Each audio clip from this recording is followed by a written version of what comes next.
Greece embassy Islamabad की जो ताज़ा सूरत हाल है उसके मुताबिक ये है कि ग्रीस एम्बेसी अब प्रॉपरली कॉल्स करके भी एप्लीकेंट को उम्मीदवार को इन्फॉर्म कर रही है।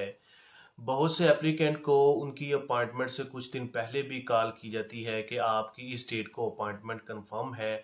इसलिए जब हम अपॉइंटमेंट बुक करते हैं या बुक की जाती है तो एक मोबाइल नंबर भी लिया जाता है जिसके अंदर और जिसकी बेस पे आपको कॉल करके नाम पूछा जाता है। कंफर्मेशन के बाद बताया जाता है कि इस डेट को आपकी अपॉइंटमेंट है, जो कि डेफिनेटली आपके पास पेपर भी होता है और आप इस डेट को अपने डॉक्यूमेंट्स को कंप्लीट करके लेके आइएगा। साथ में मेडिकल इंश्योरेंस, वीज़ा फॉर्म और प्रोफेसी और पासपोर्ट पिक्चर्स वगैरह सारी की सारी चीज़ें आपको लेके जानी पड़ती हैं।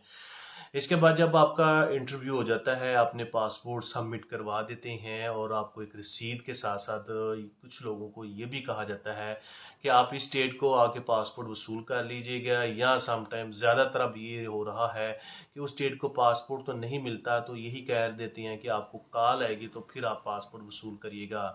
जी हाँ, ये सिस्टम थोड़ा सा ग्रीस एम्बेसी का चेंज हुआ है जिसके मुताबिक ये है कि बेशक आपको उन्होंने स्लिप दी है जिसके ऊपर लिखा हुआ कि आप इस स्टेट को पासपोर्ट वसूल करें, लेकिन उस स्टेट को मिलता नहीं।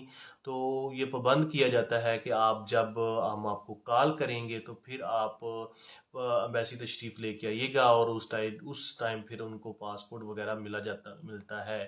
तो इसके पीछे लॉजिक ये है कि कुछ लोगों की वेरिफिकेशन या उनका डाटा को असेस किया जाता है कि मे बी जो उनका जो एम्प्लॉयर है, जो मालिक है, उसके पास इनको बुलाने का कोटा या अथॉरिटी मौजूद थी या नहीं। समटाइम कुछ लोगों के अगर पास 2 एकड़ हैं तो 10 एकड़ के बंदों को वर्क परमिट इशू करते हैं। बेशक इसमें खर्चा थोड़ा सा कम होता है, लेकिन उन लोगों के वीज़ा लगने के या वर्क परमिट लगने के चांसेस भी बहुत ज़्यादा कम होते हैं।